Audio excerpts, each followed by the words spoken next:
Bismillahirrahmanirrahim. Assalamualaikum warahmatullahi wabarakatuh. Alhamdulillahi rabbil alamin wa bihi nasta'in ala umuri dunya waddin. Wassalatu wassalamu ala asyrafil anbiya'i wal mursalin Sayyidina wa maulana Muhammadin wa ala alihi wa ashabihi rasulillahi ajma'in. Ashhadu an la ilaha illallah wahdahu la syarikalah wa ashhadu anna Muhammadan abduhu wa rasuluhu la nabiyya ba'da. Allahumma rabbi syrah li sadri wa yassir li amri wahlul 'uqdatam min lisani yafqahu qawli, amma ba'd. Bapak Ibu shaimin dan shaimat yang insyaallah semuanya dalam rahmat dan perlindungan Allah Subhanahu wa taala, kita bertemu kembali pada acara muzakarah yang tema yang diangkat pada kali ini adalah fitrah kemanusiaan. Selalu saja ketika kita sudah berada di 10 akhir Ramadan atau mendekati akhir-akhir Ramadan, perbincangan kita berputar sekitar fitrah. Mulai dari cerita zakat fitrah sampai kepada Idul Fitri yang kita sebut dengan hari raya. Tapi esensi dari fitrah itu adalah kita kembali kepada bentuk awal penciptaan kita sebagai manusia. Ada yang menarik dari novelnya Dante, Divina Commedia, yang menjelaskan perjalanan kehidupan kita ini yang berawal dari kesucian, yang tidak ada noda, tidak ada dosa, tidak ada kesalahan. Itulah awal kita hadir di muka bumi ini. Lalu kita kembali, kita hidup di dunia, satu persatu kita melakukan perbuatan-perbuatan dosa, kita menjadi hamba yang kotor. Kemudian Allah berikan karunia berupa pencucian atau berupa pembakaran, dan akhirnya kita kembali menjadi suci lagi. Memang itulah siklus perjalanan hidup kita. Masalahnya adalah apakah kita dapat kembali kepada asal penciptaan kita, atau mampukah kita kembali kepada Tuhan dalam bentuk yang awal, dalam bentuk kesucian itu.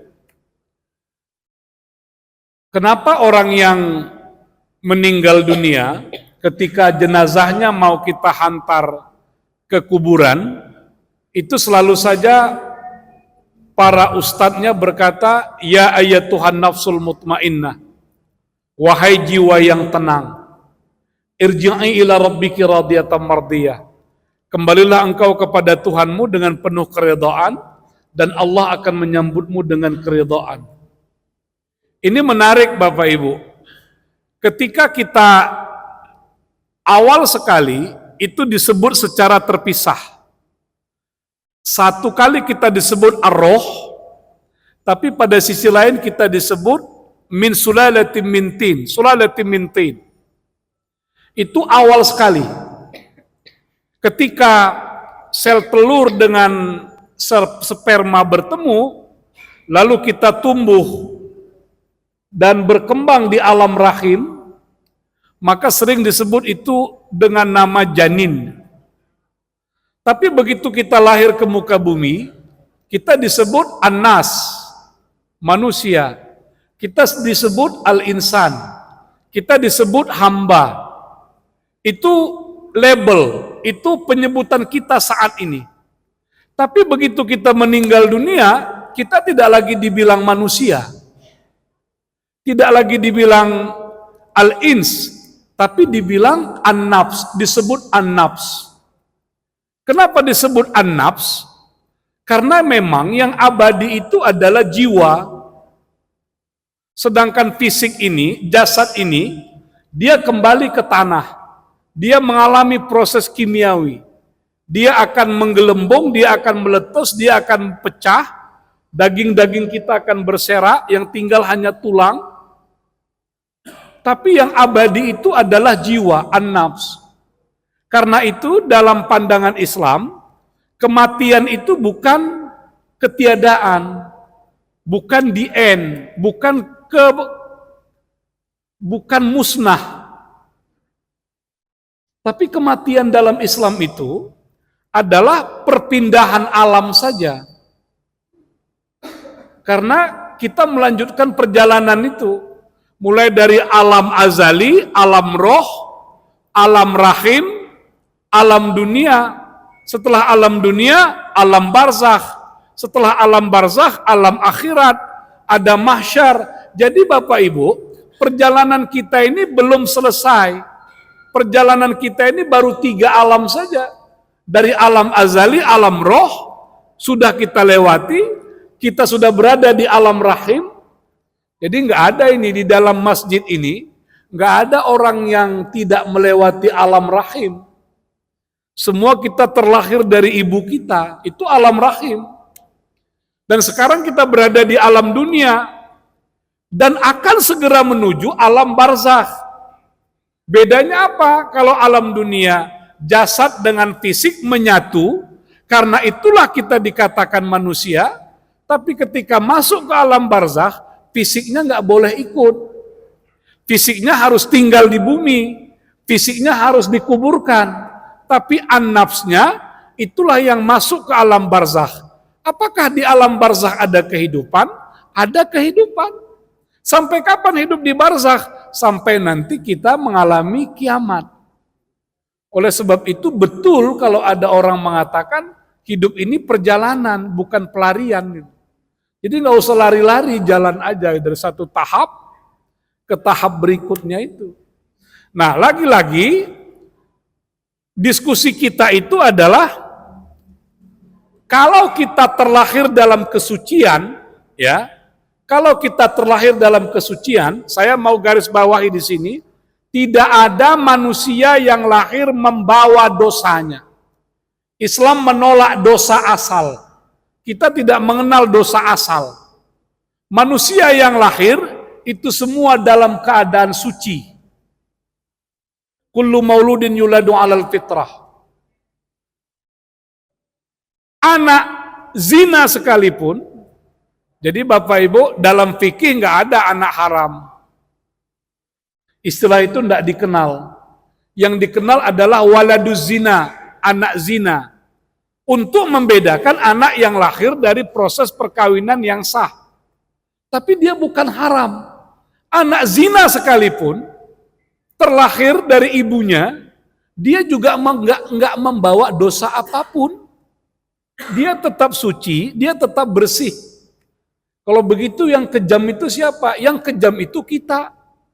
Karena kita melabeli anak zina itu dengan anak haram. Apanya yang haram? Dia tetap suci. Nah, ketika kita terlahir dalam kesucian, mampukah kita nanti kembali kepada Allah dalam kesucian? Itu poin yang pertama. Yang kedua, hari raya itu kan ada 3 itu. Idul Adha, Idul Fitri, hari Jumat. Hari Jumat itu dalam satu hadis Nabi disebut hari raya. Karena dia hari raya, orang kalau ke masjid untuk sholat Jumat, itu disunnahkan mandi. Disunnahkan pakai baju bagus. Disunnahkan pakai wangi-wangian. Tapi yang Idul Fitri itu 1 Syawal. Kenapa dikatakan Idul Fitri? Ada 2 arti fitri yang paling mendasar. Yang pertama, al-futur. Al-futur maknanya kembali sarapan pagi. Orang Arab kalau mau bertanya, apakah Anda sudah sarapan pagi? Hal tanawal tal-futur. Itu makna al-futur, sarapan pagi. Kalau hari ini kita nggak sarapan pagi, nanti hari raya balik lagi sarapan pagi. Itu maknanya Idul Fitr. Tapi makna yang kedua, Idul Fitri itu adalah kembali kepada fitrah, kesuciannya. Apa makna fitrah? Makna fitrah itu adalah bentuk awal penciptaan. Fa'akim wajhaka lid-dini hanifa. Fitratallahi allati fataran nasa 'alaiha. La tabdila li khalqillah. Fitrah kemanusiaan itu adalah bermakna bentuk asal kita sebagai manusia. Ya, di dalamnya ada kesucian, di dalamnya ada keseimbangan, di dalamnya ada kecenderungan terhadap kebenaran, kecenderungan kepada kebaikan, kecenderungan kepada keindahan. Fitrah itu adalah kumpulan hal-hal baik pada diri manusia. Bapak Ibu, walaupun dalam Al-Quran itu ada pernyataan fa'alhamaha fujuraha wa taqwaha. Kita itu punya potensi takwa, punya potensi fujur. Tapi tetap lebih unggul potensi takwa tadi. Artinya Bapak Ibu, kita ini sebenarnya punya potensi jadi orang alim, punya potensi jadi orang baik, punya potensi jadi ulama besar, punya potensi jadi orang-orang yang baik, yang bermanfaat, tapi pada saat yang sama, kita juga berpotensi jadi penjahat besar, kita berpotensi menjadi orang yang banyak dosa, kita berpotensi menjadi orang yang ahli maksiat, kita berpotensi jadi orang zalim. Dua-dua itu ada pada kita. Tetapi ada modal lebih pada potensi kebaikan tadi. Mana yang berkembang dua ini? Yang berkembang itulah yang menentukan dirinya. Kalau hari ini Bapak Ibu kita masih bisa sholat, kita masih bisa sujud, kita masih bisa puasa, kita masih bisa baca Quran, kita masih berbuat baik, sebenarnya yang paling berjasa dari proses itu siapa? Ayah ibu kita. Kita bersyukur terlahir dari keluarga muslim, kita bersyukur punya ayah yang mengajarkan kita untuk sholat, bersyukur punya ibu yang mengajarkan kita kebaikan, jadilah kita seperti ini. Ditambah dengan lingkungan yang baik, ditambah dengan proses pendidikan kita yang baik. Tapi ada orang yang lahir dari lingkungan yang tidak kondusif, lalu dia tumbuh, lingkungan juga mendukung. Kawan-kawannya juga mendukung. Akhirnya dia berada dalam pusaran kezoliman itu, pusaran keburukan itu, maka dia akan tumbuh menjadi orang yang buruk. Itu makna fa'alhamaha fujuraha wa taqwaha. Karena itulah manusia harus senantiasa mengembangkan potensi dirinya, potensi kebaikan-kebaikannya. Nah, ini yang saya maknakan tadi dengan makna fitrah itu. Maknanya bisa berbuka, sarapan pagi, maknanya bisa kesucian, maknanya bisa penciptaan, maknanya bisa agama yang lurus, maknanya bisa kreativitas. Ini jarang disentuh Bapak Ibu. Idul Fitri itu makna lainnya adalah kembali kreatif. Karena fatir itu adalah pencipta. Alhamdulillahilladzi fatiris samawati wal ard. Kreasi, create itu mencipta. Kreasi, rekreasi itu kan maknanya jadi bergeser. Makna rekreasi jalan-jalan ke Danau Toba, jalan-jalan ke Brastagi, itu bukan makna asal. Rekreasi itu kembali mencipta. Artinya orang yang perpergian jauh, setelah dia berwisata, pulang itu seharusnya dia menjadi lebih kreatif. Pikirannya menjadi lebih jernih.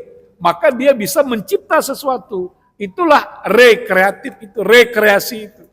Ramadan ini juga sebenarnya adalah kreasi. Kita mencipta, kita membuat sesuatu, melakukan sesuatu. Sehingga Idul Fitri kita nanti akan tampil menjadi baru.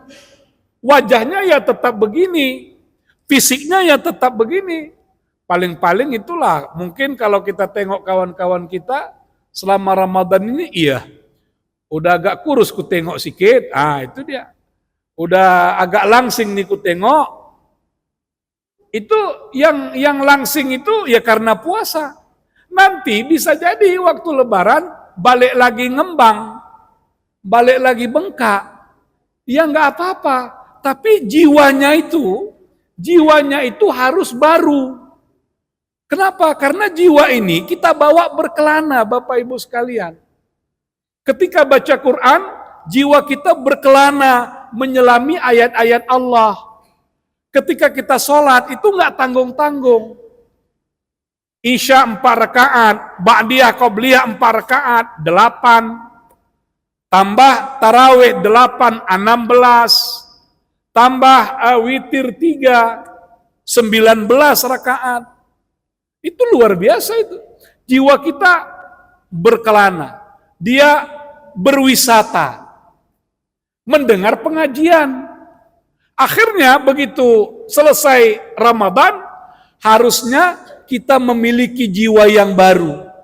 Nafs yang baru. Bagaimana nafs yang baru itu?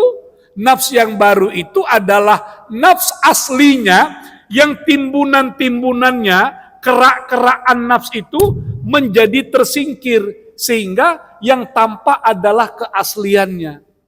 Misalnya apa? Keserakahan, ketamakan, merasa benar sendiri, apalagi dengki, apalagi hasad, apalagi emosional, apalagi tidak bisa menahan diri, macam-macam itu.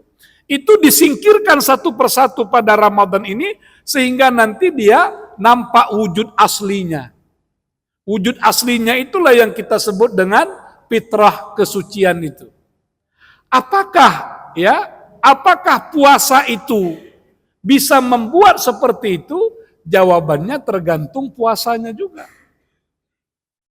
Tergantung puasanya. Jadi Bapak Ibu, terus terang saya ingin mengatakan, kenapa banyak orang berpuasa tapi gagal dia menangkap Ramadan itu? Karena dia berpuasa tidak sesuai dengan esensi Quran itu. Saya ingin mengatakan begini, kenapa yang kita baca ketika Ramadan itu Al-Baqarah 183? Sesungguhnya puasa itu intinya bukan di 183. Intinya di 185. Syahrul Ramadan alladzi unzila fihil Qur'an. Hudal linnasi wa bayyinatin minal huda wal furqan. Faman syahida minkum syahra falyasum. Di situ baru ada perintah berpuasa. Kalau engkau berada di satu wilayah dan engkau berada pada bulan Ramadan, falyasum, hendaklah engkau berpuasa. Lalu kenapa kenapa cerita Al-Quran lebih dulu dari puasa? Karena Ramadan ini menjadi hebat, menjadi mulia karena ada Al-Quran. Tapi karena kita memahami turunnya Al-Quran historis, nggak dapat intinya. Bapak Ibu, saya ketemu satu model penafsiran baru yang dikembangkan oleh Amin Al-Khuli. Dia bilang begini, anzala, kalau Pak Quraisy kan, anzala itu artinya turun sekaligus. Nazzala, turun berangsur-angsur. Tapi kalau kata Amin Al-Khuli, penafsir hebat ini, dia bisa diterjemahkan turun kalau ada tempat asalnya. Wa anzalna, ma'idatan minas sama. Ayatnya persisnya itu? Nanti mohon dikoreksi ya. Itu ada penjelasan minas sama, turun dari langit. Minal mu'sirat. Tapi kalau syahrul Ramadan alladzi unzila fihil Qur'an, nggak ada penjelasan turunnya dari mana ke mana. Karena itu Amin Al-Khuli mengatakan, jangan terjemahkan dengan turun. Terjemahnya apa? Mendekat. Pada bulan Ramadan, orang-orang yang berpuasa itu didatangi oleh Al-Quran. Al-Quran mendekat kepada orang-orang yang berpuasa. Kalau istilahnya Pak Mukhlis Hanafi, penafsir muda itu, dia bilang, pengantin Ramadan ini siapa? Pengantin Ramadan ini adalah Al-Quran. Yang ditunggu itu Al-Quran. Kalau puasa, ya memang begini kita kerjakan. Kita juga sholat, kita juga zakat, kita juga haji. Tapi Ramadan itu yang paling istimewa adalah ketika Al-Quran mendatangi orang-orang yang berpuasa, dan kita menyambut kedatangan Quran itu.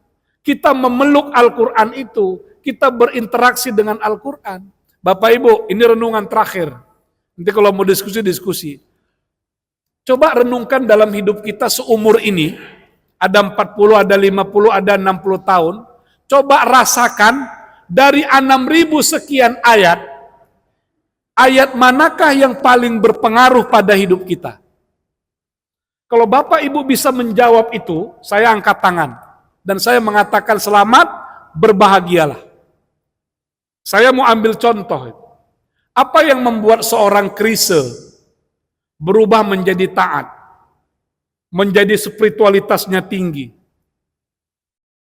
Itu kan karena sebuah lagu, ketika tangan dan kaki berkata.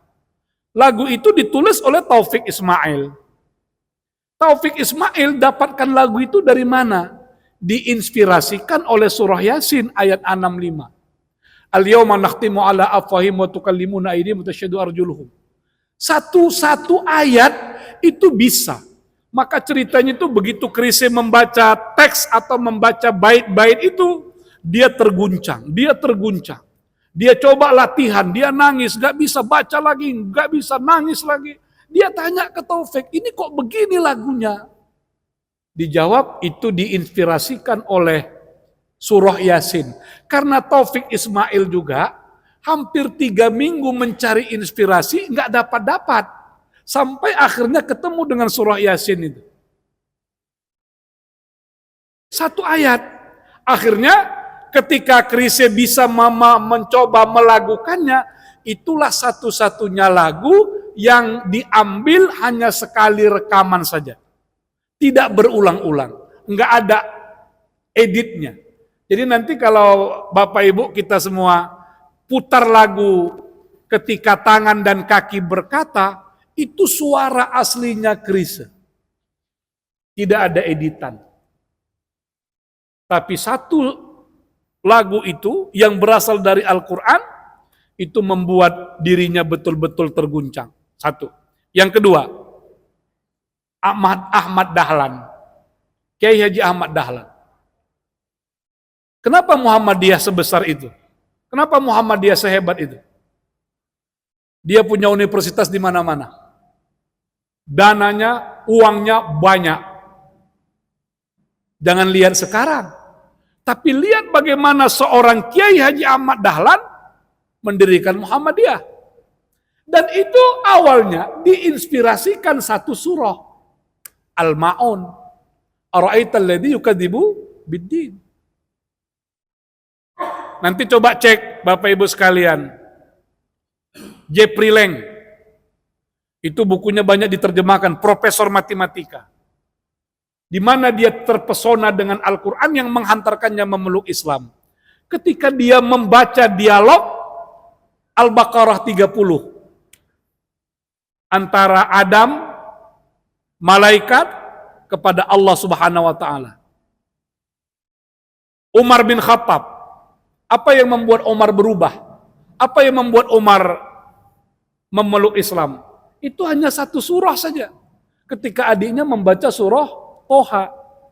Lah, kita ini sekarang yang mungkin sering sudah membaca Al-Quran, mana ayat Al-Quran itu yang betul-betul bekasnya itu singgah di dalam hati kita.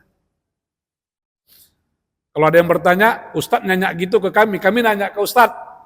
Kalau Ustadz, apa ayat yang paling berkesan? Saya akan jawab. Apa itu? Al-Ma'idah. Ayat terakhir. Al-yawma akmaltu lakum dinakum. Kenapa suka ayat itu? Ada nama saya di situ. Ada kata akmal. Ya nggak apa-apa. Jadi Bapak Ibu, ini yang saya maksud. Seringkali Ramadan itu kita laksanakan sebagai sebuah kewajiban, tapi dia tidak memberikan added value, nilai tambah. Nilai tambahnya itu mestinya diperoleh ketika Al-Quran yang datang kepada kita, Al-Quran yang mendekat kepada kita, kita sambut, kita peluk, sehingga kita tercerahkan. Nah, cerita fitrah ini nanti bahannya boleh aja diminta ke pengurus. Saya hanya ingin mengatakan, orang yang puasanya dengan dalam bahasa hadis iman dan ihtisab. Apa makna iman dan ihtisab? Sederhananya begini, pasifnya fisik, kreatifnya kolbu. Puasa ini Bapak Ibu, apanya intinya? Intinya nggak buat apapun. Sholat ada diri, ada angkat takbir, ada ruku, ada sujud. Haji, ada tawaf, ada sa'i, ada macam-macam. Zakat, cari duit. Puasa ini yang dikerjakan apa? Nggak ada. Puasa ini hanya imsak. Imsak itu mempasifkan fisik. Nggak ngunyah, nggak minum, nggak melakukan aktivitas seksual. Iya, itu. Tapi kolbu kita, perangkat-perangkat nafs kita, kolbu, nalar itu harus kreatif, harus bekerja. Kalau dalam bahasa yang berbeda, ijtihad, mujahadah harus jalan. Makanya orang yang berpuasa banyak menelaah buku-buku, banyak meneliti, banyak mengkaji. Dia dekat kepada Al-Quran. Orang yang berpuasa kolbunya tersambung terus kepada Allah, terkoneksi terus kepada Allah. Dialah sebenarnya yang bisa membersihkan dosa-dosanya itu. Sehingga dialah yang kembali kepada fitrah. Ya, itulah sesungguhnya makna fitrah. Orang yang kembali kepada fitrah, tampilan kehidupannya 3 saja. Dia senang kepada kebenaran, senang kepada kebaikan, dan senang kepada keindahan. Kalau ada orang yang hidup dalam lingkungan yang kotor, berarti dia tidak dalam keadaan fitrah. Kalau dia masih senang setelah Ramadan, setelah Syawal, melakukan keburukan, maka fitrahnya menjadi hilang. Karena bentuk awal penciptaan kita sebagai manusia adalah orang yang suka pada kebenaran, suka pada keindahan, dan suka pada kebaikan-kebaikan. Saya kira Bapak Ibu ini pengantar saja, lebih baik kita banyak diskusi. Assalamualaikum warahmatullahi wabarakatuh. Waalaikumsalam warahmatullahi wabarakatuh. Terima kasih kami ucapkan kepada Bapak Profesor Dr. Azhari Akmal Tarigan MAG yang telah memberikan isi ceramah pada hari ini. Baik, kepada para jamaah kami persilahkan untuk bertanya apabila ada hal-hal baru yang ingin diketahui dari Al Ustadz kita pada hari ini. Kepada para jamaah kami persilahkan dengan segala hormat.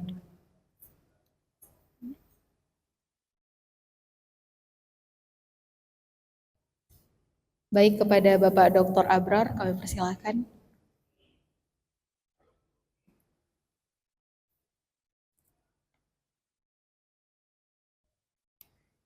Bismillahirrahmanirrahim. Assalamualaikum warahmatullahi wabarakatuh. Yang kami hormati Ustaz Profesor Dr. Azhari Akmal Tarigan itu. Tadi menarik Ustaz penjelasannya. Nah, langsung saja Ustaz pertanyaannya, apakah ada hubungan antara fitrah yang Ustaz ucapkan tadi dengan Lailatul Qadar? Karena hampir sama Ustaz gitu. Yang hubungan antara fitrah dengan orang yang mendapat keberkahan malam Lailatul Qadar. Ada kesamaan enggak ini Ustaz? Bisa apa atau kita bilang yang mendapatkan fitrah itulah mungkin secara otomatis dia mendapatkan Lailatul Qadar atau sebaliknya. Ya. Ya. Terima kasih Ustaz. Terima kasih Pak Dr. Abrar. Saya menyadari Bapak Ibu sekalian, penjelasan keagamaan yang kita terima dalam masa yang panjang itu memberi pengaruh terhadap cara kita memahami agama. Coba bayangkan apa yang pernah kita dengar tentang Shiratal Mustaqim. Siratal mustaqim itu jalan yang lurus. Apa kata orang-orang tua kita dulu ketika menjelaskan nanti kita lewat siratal mustaqim? Itu dikatakan kita lewat kayak rambut dibelah 7. Kebayang nggak rambut dibelah 7 itu seperti apa? Itu yang terdengar oleh kita, sehingga kita merasakan jalan-jalan siratal mustaqim itu begitu horornya. Tapi kalau kita kembali kepada Al-Quran, apa beda sabil subul dengan sirat? Sabil itu jalan-jalan kecil, maka ada jamaknya subul. Gang-gang kecil itu sabil. Tapi sirat itu adalah jalan bebas hambatan yang luas, yang lurus, yang menampung banyak orang. Itulah siratal mustaqim. Jadi melewati siratal mustaqim nggak ada susahnya bagi orang-orang yang beriman dan beramal soleh. Tapi orang yang tidak beriman, orang yang engkar kepada Allah, jalan yang begitu luas sekalipun, dia akan jatuh. Itu satu contoh. Ada yang kedua, ini berbagi saja. Mungkin Dr. Abror mungkin juga bisa mencari, kalau ketemu kasih tahu saya, ustadz-ustadz yang lain. Kalau ada tarawih, fadlan minallah wa ni'mah wa maghfirata wa rahmah. Dah. Subhana malikil ma'bud, subhana malikil mawjud. Pertanyaannya, siapa yang nyusun itu? Siapa yang buat itu pertama kali? Apa tujuannya? Untuk apa? Ternyata itu disusun, kalau saya mengatakan jenius tingkat tinggi. Ulamanya itu dahsyat sekali. Di dalamnya ada ayat Al-Quran, ada doa, ada selawat, ada renungan, macam-macam. Nah, yang menarik, fadlan minallah wa ni'mah itu kan ada pada surah Yunus ayat 8. Apa arti fadl? 140 kata fadl, ada satu yang menarik itu. Apa itu? Qul. Ini karena nggak hafiz itu jadi hafalannya kurang baik, ya, karena nggak hafiz itu. Tapi terjemahannya al-fadl itu minallahi wa rahmatuh. Fabidzalika falyafrahu. Itu pada surah Al-Hujarat. Di sini menggeser paradigma kita tentang agama. Apa kata Allah? Ada banyak al-fadl kuberikan kepadamu. Al-Quran itu al-fadl. Nikmat ini al-fadl. Kelebihan-kelebihan al-fadl. Apa bedanya dengan rezeki? Kita kasih uang 50.000 kepada istri kita untuk masak sambal tempe dengan ikan teri. Udah. Kasih dengan wanita lain yang bukan istri kita 50.000 untuk masak yang sama, bahan yang sama. Ketika dihidangkan kepada bapak, kalau yang belum punya istri gak usah pikirin, nanti aja mikirinya. Kalau dihidangkan kepada bapak atau ibunya lah, ibu ya, ibu.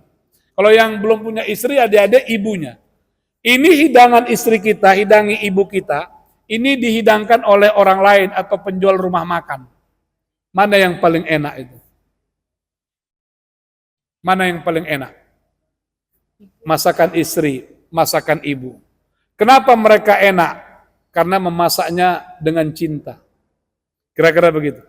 Itulah rezeki yang ditambahkan al-fadl di dalamnya.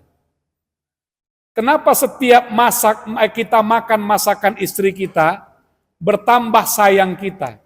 Ada al-fadl di situ. Bukan sebatas rezeki. Nah, al-qadar itu, apa penjelasan al-qadar yang kita terima selama ini? Al-qadar itu, pertama malam ganjil. Tadi malam Setelah tugas di luar, saya balik ke masjid saya. Ada beberapa orang yang masih kumpul-kumpul, itu tradisi kami minum-minum kopi. Saya tanya, Bang, kenapa sunyi malam ini? Itulah Ustadz, malam kemarin rame. Malam kemarin malam apa? Malam ganjil. Ini malam apa? Malam genap. Sunyi. Akhirnya orang milih-milih. Tengok di masjid, kapan orang iktikaf? 21, 23, 25, 27. Apalagi tentang Lailatul Qadar yang kita pahami. Tanda-tanda fisik. Dan macam-macam. Ternyata Lailatul Qadar itu tidak begitu. Dia bukan fisik, karena nggak mungkin. Malam di kita entah bagaimana. Yang lebih seru lagi ini malam keberapa hari ini? Malam keberapa? 23. Orang Muhammadiyah malam keberapa ini? Hah? Nggak sama kan? Ganjil genapnya nggak usah dengan orang Islam luar negeri di mana-mana sana. Di Indonesia saja, di Medan saja, bagi orang Muhammadiyah ini malam ganjil, bagi orang non Muhammadiyah udah malam genap. Gimana caranya itu? Ada yang lebih ngeri lagi. Ini cerita lucu. Ada orang NU, ini cerita aja ya, joke aja, jangan dibawa ke hati. Umroh awal Ramadan di Mekah. Maka dia ikut puasanya orang Mekah. Ini fanatik. Pulang ke Indonesia. Kalau nanti hari raya kita juga berbeda, Muhammadiyah tanggal berapa? Tanggal 20. Berarti puasanya Muhammadiyah 30 hari. 30 ya? 30.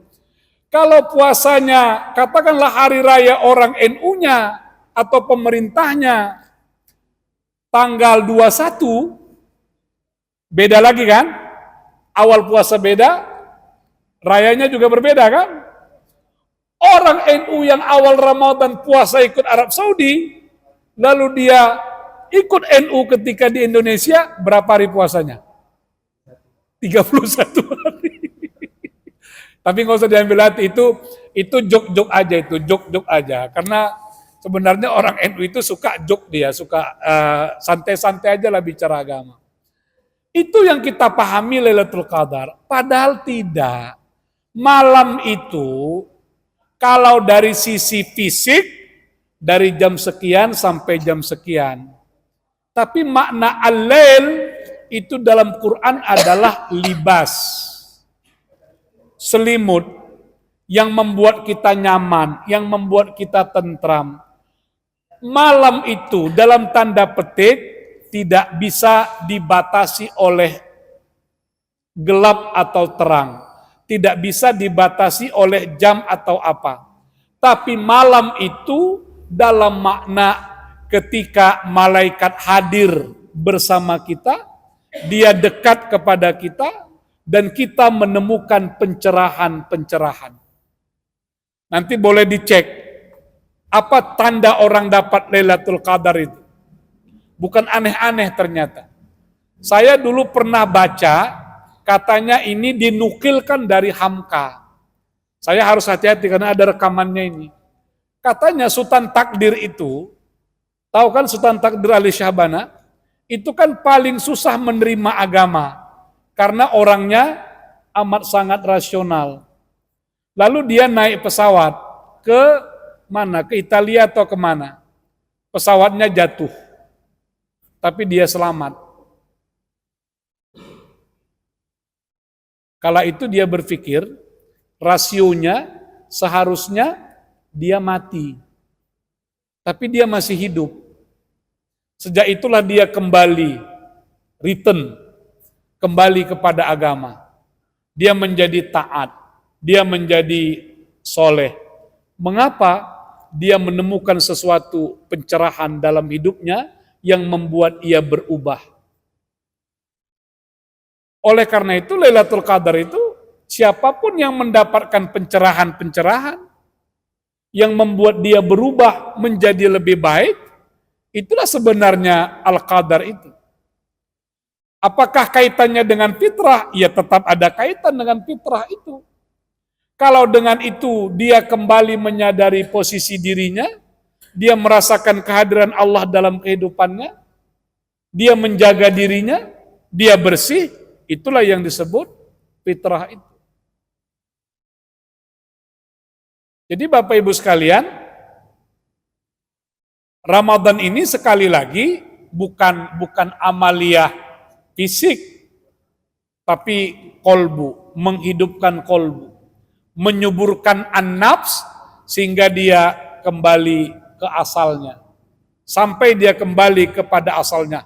Hatta matla'il fajr itu adalah orang-orang yang kembali kepada Allah dengan penuh kesucian.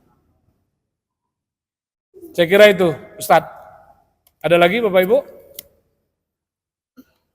Baik. Ya.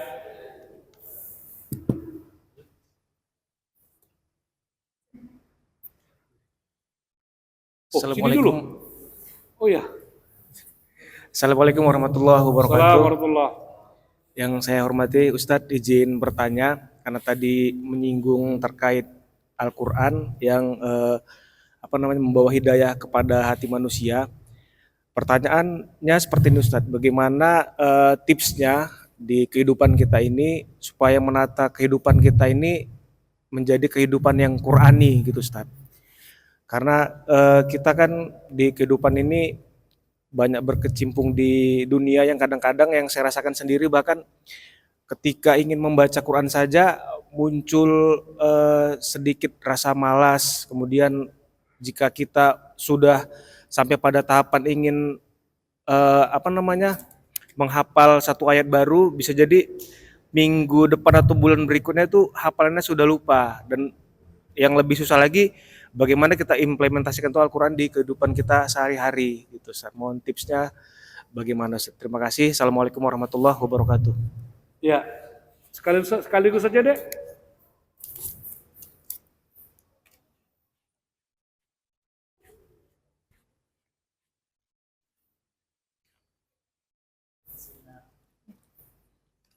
Bismillahirrahmanirrahim. Assalamualaikum warahmatullahi wabarakatuh. Assalamualaikum warahmatullahi wabarakatuh. Prof, ini mungkin agak sedikit timpang, tapi nggak tahu lah apakah ini memang masih berkenaan. Karena tadi diceritakan tentang fitrah, saya jadi teringat mengenai zakat fitrah. Nah, di dalam penjelasan yang sering dibaca juga dari penjelasan beberapa penceramah, itu dikatakan bahwa zakat fitrah itu dibayarkan sejak awal Ramadan sampai sebelum Idul Fitri.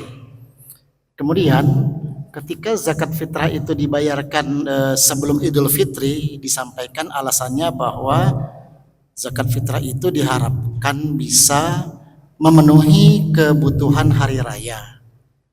Saya agak terusik dengan memenuhi kebutuhan hari raya ini, Prof. Gimana?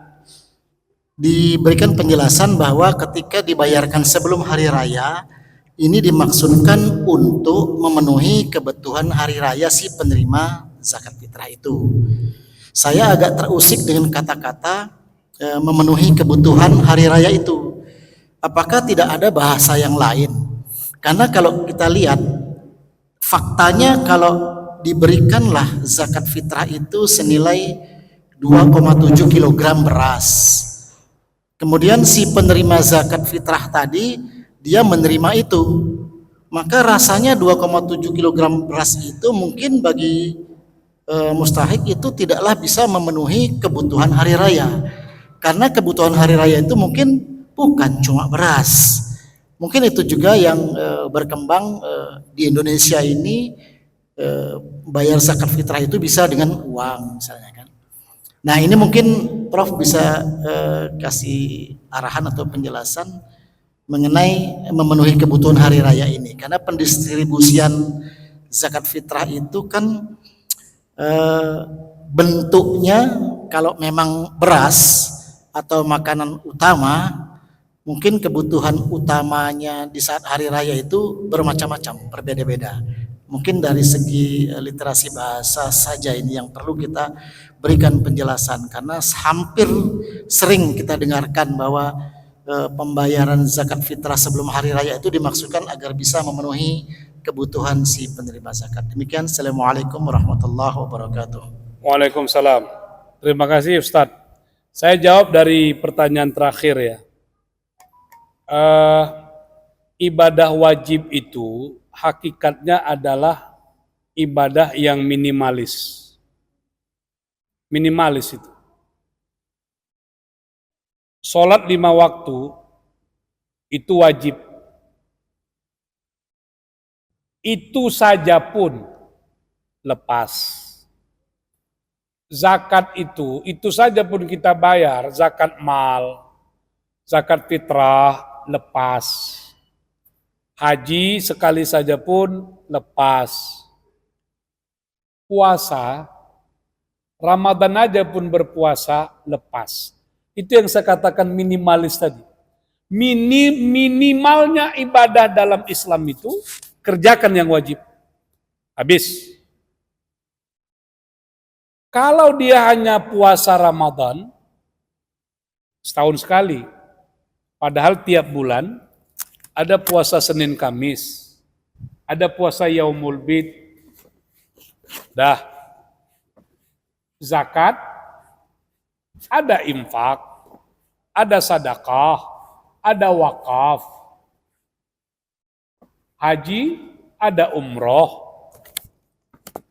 Kalau kita memadakan zakat fitrah itu saja, yang nggak nendang, apalagi pelaksanaan zakat fitrahnya keliru. Di mana kelirunya? Ini payah ini sekarang bercakap nih direkam-rekam nih. Takut awak ceramah kalau rekam-rekam nih. Salah kalimat awak jadi barang itu dia. Tapi yang saya maksudkan begini. Siapa yang diwajibkan membayar zakat fitrah? Siapa yang tidak wajib bayar zakat fitrah? Siapa yang tidak wajib bayar zakat fitrah? Orang yang tidak memenuhi kebutuhannya pada 1 Syawal.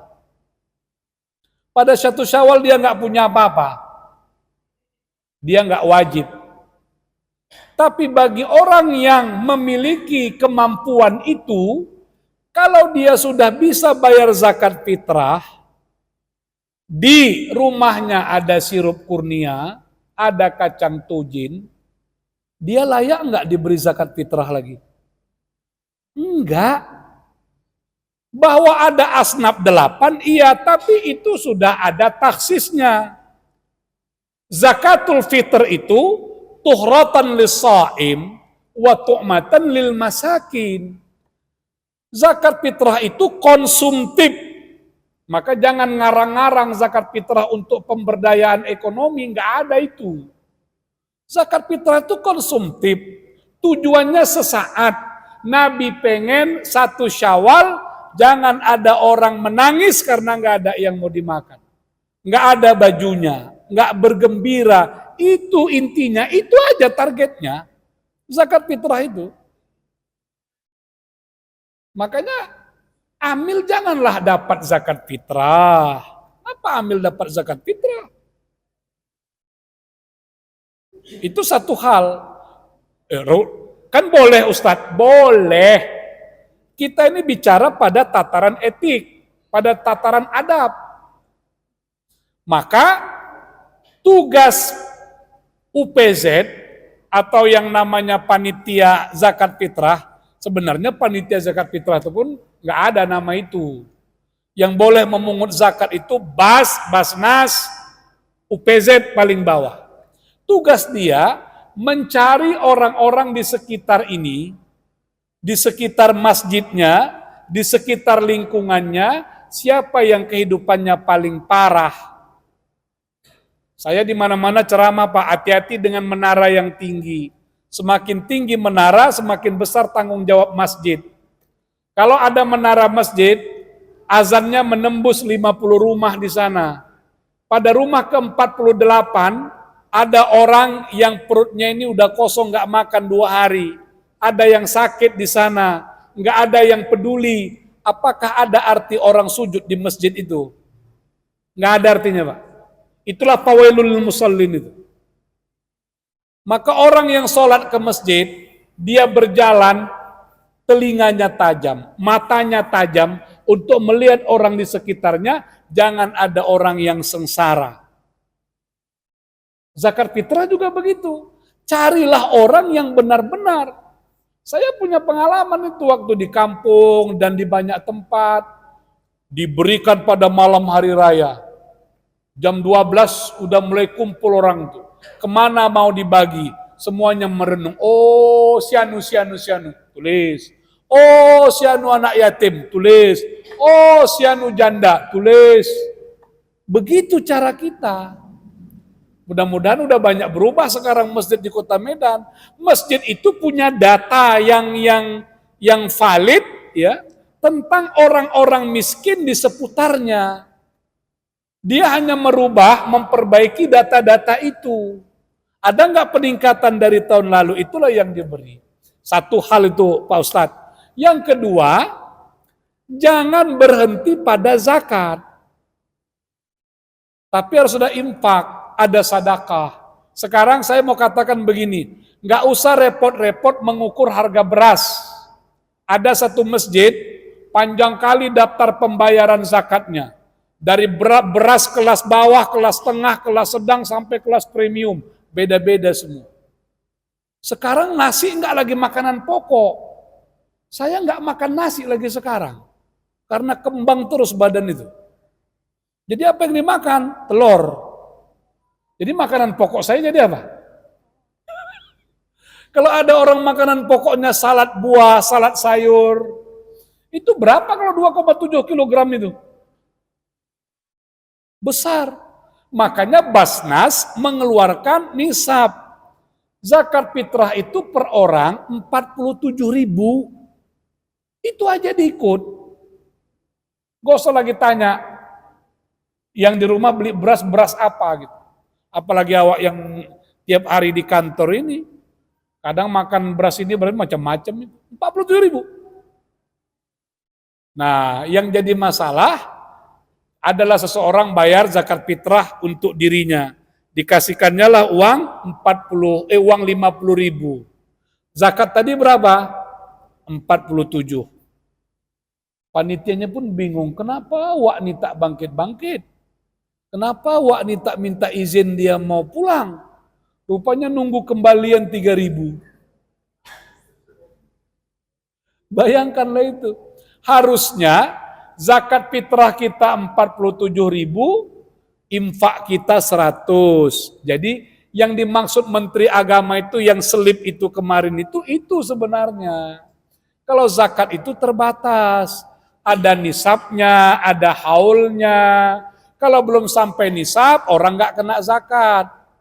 Kalau Bapak punya kambing 42 ekor dalam 1 tahun, jatuh tempo 1 Januari 2027. 25 Desember, Bapak jual 7 ekor kambing itu. Nanti pas Januarinya kena zakat enggak? Enggak, karena enggak cukup lagi 40. Itu namanya orang yang bermain-main dengan syariat. Tapi secara zahir dia enggak wajib. Itulah keterbatasan zakat itu. Karena ada aturan, ada ukuran, ada siapa yang menerima. Tapi kalau infak itu bebas, sedekah itu bebas. Jadi yang ditumbuhkan pada etosnya umat Islam ini adalah infak sedekahnya. Itu yang dimaksud oleh Menteri Agama, bukan seperti yang banyak beredar itu. Ya mungkin ada pilihan diksi yang kurang tepat atau ada yang konteksnya tidak terpahami, ya muncullah kesalahpahaman. Itu. Jadi kata Ustadz tadi, kalau hanya sebatas 2,7, nggak nendang lah. Dikasih kepada dia 10 kilo, uang 100.000, sepatu anaknya pun tak terbelikannya. Oleh sebab itu, robah manajemen zakat fitrah. Di masjid kami itu, 5 hari sebelum hari raya atau paling lama 3 hari sebelum hari raya, zakat fitrah udah habis, udah tersalurkan semua. Sekarang udah pengumpulan terus, salurkan semua. Kemudian pembaginya dikecilkan. Apa makna pembagi dikecilkan? Selektif dalam menentukan siapa yang menerima zakat. Kalau pembaginya banyak, itu yang dulu pernah jadi masalah. Ada orang bagi zakat fitrah begini. Berapa asnaf yang ada? Dihitungnya ada fakir, ada miskin, ada amil, ada apa satu lagi? Ada ibnu sabil, 4. Jadi zakat itu dibaginya seperempat. Udah. Seperempat untuk fakir miskin dibagi dengan banyak orang. Seperempat untuk amil, karena amilnya cuma 12, dibagilah untuk 12 orang. Mana banyak dapat amil atau orang miskin? Amilnya. Seolah-olah pembagiannya benar. Tapi itulah letak kesalahannya itu di situ. Ya, jadi itu Ustaz jawaban saya. Pertama, jangan berhenti pada zakat fitrah. Yang kedua, selektif dalam memberikan zakat fitrah kepada orang-orang yang betul-betul miskin. Ya, miskin itu ada fakir. Fakir itu gimana? Fakir kalau dia butuh 10, dia bisa penuhi 3. Itu fakir. Miskin, dia butuh 10, dia penuhi 6. 4 kurang. Itu miskin. Lebih parah fakir dalam madhab Syafi'i. Dalam madhab Hanafi, lebih parah miskin dari banding fakir. Nah, yang dari Bapak tadi, bagaimana dengan Al-Quran?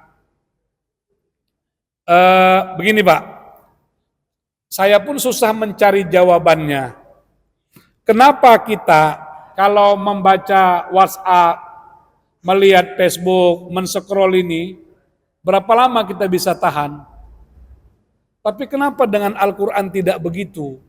Itu susah mencari jawabannya, bagaimana menjawabnya itu? Sulit.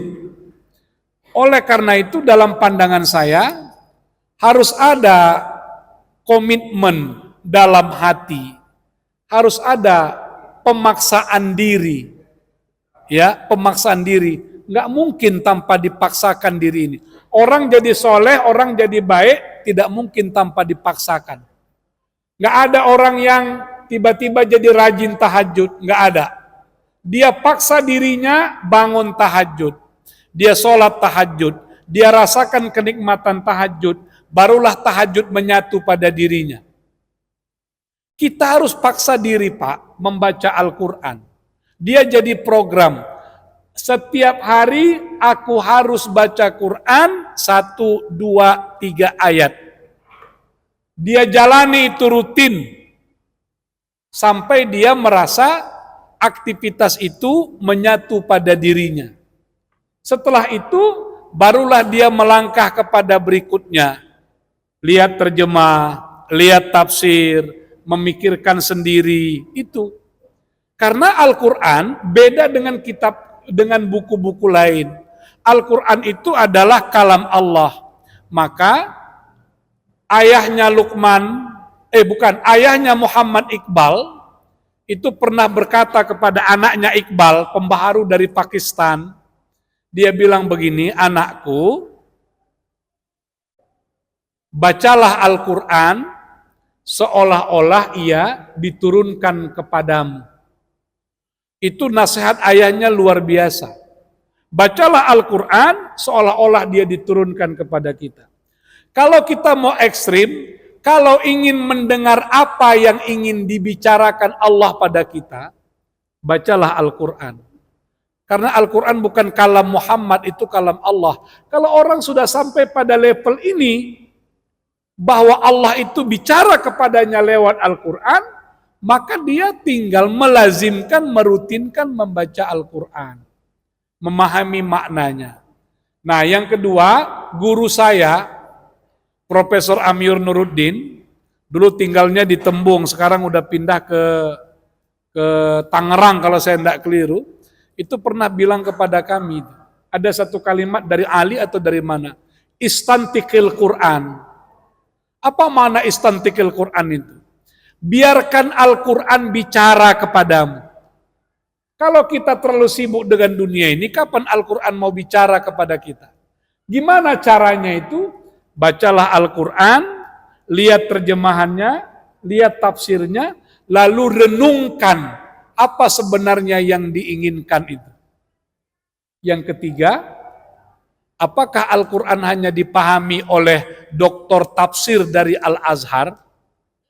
Apakah Al-Quran hanya bisa dipahami oleh orang yang studinya ilmu tafsir di UIN? Apakah Al-Quran hanya bisa dipahami orang yang ngerti bahasa Arab? Semua jawabannya tidak. Karena Allah akan memberikan pemahaman terhadap Al-Quran kepada hambanya pada batas-batas mana kemampuan hambanya menangkap Al-Quran. Jadi Al-Quran itu dia bisa bertemu dengan semua umat ini walaupun kadar intelektualnya berbeda-beda. Itulah kemukjizatan Al-Quran itu, kalamullah yang Allah bisa berikan pemahaman, bisa berikan pengertian pada batas yang kita punya. Lagi-lagi saya ingin mengatakan dekatlah dengan Quran. Satu hadis sebelum kita tutup, Iqra'ul Quran. Bacalah Al-Quran. Fa innahu ya'ti yaumal qiyamah. Al-Quran datang pada hari kiamat. Syafi'an li ashabi. Memberi pertolongan bagi sahabatnya. Saya ilustrasinya gini aja. Coba buka handphone kita, lihat nomor kontaknya. Siapa nama yang paling atas? Nomor 2, nomor 3, nomor 4, nomor 5, sampai 10. Kenapa nama-nama yang 10 itu ada di atas kontak kita? Lalu turunlah ke bawah, lihat. Kenapa ada nama yang paling bawah? Itu kenapa itu bisa seperti itu? Jawabannya kan mudah. Siapa yang paling sering dikontak? Ternyata bapak-bapak, coba kita jujur sama sekali. Siapa yang sering dikontak istri kita? Kita atau ada yang lain? Hah? Siapa? Yang sering dikontak istri kita itu siapa? Hah? Suaminya. Masa iya? Coba lihat lagi nanti daftar kontaknya itu. Bapak nomor berapa di situ? Ya nggak apa-apa, karena sama kita mungkin nggak ada keperluannya, udah kita beresin semua. Dia ngobrol dengan temannya, ngobrol semua segala macam. Sering, kawannya pun begitu menghubungi. Jadi nomor kontak itu paling atas, awak paling bawah, malah tak nampak. Saya hanya ingin mengatakan, begitulah dengan Quran. Nah, oleh karena itu, kalau kita ditanya, apakah Azhari Akmal Tarigan bersahabat dengan Al-Quran? Saya bilang, saya bersahabat dengan Al-Quran. Tapi, biarkanlah Al-Quran bicara sendiri. Wahai Al-Quran, apakah engkau bersahabat dengan Akmal Tarigan? Al-Quran akan jujur. Tidak, kata dia. Karena tidak tiap malam aku dibacanya. Tidak tiap malam aku dipegangnya. Itu. Jadi jawaban Quran itu yang paling penting untuk mengukur kita.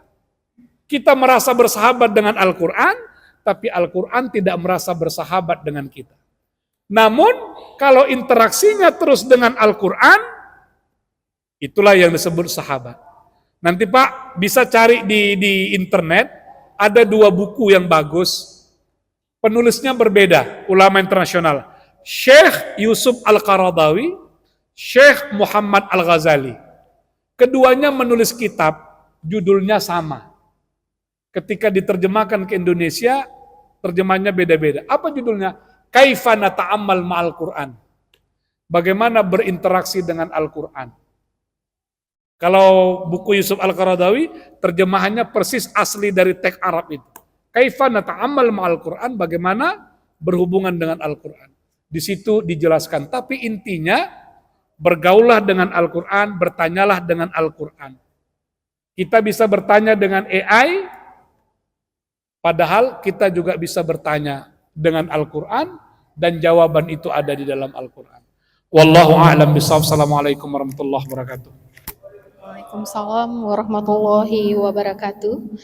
Demikianlah ceramah yang telah disampaikan oleh Bapak Profesor Dr. Azhari Akmal Tarigan MAG pada kesempatan ini. Semoga apa yang telah kita dengarkan bersama dapat menjadi pengingat dan motivasi bagi kita untuk senantiasa kembali kepada fitrah kemanusiaan, memperkuat keimanan serta mengamalkan nilai-nilai kebaikan yang diajarkan selama bulan Ramadan dalam kehidupan sehari-hari.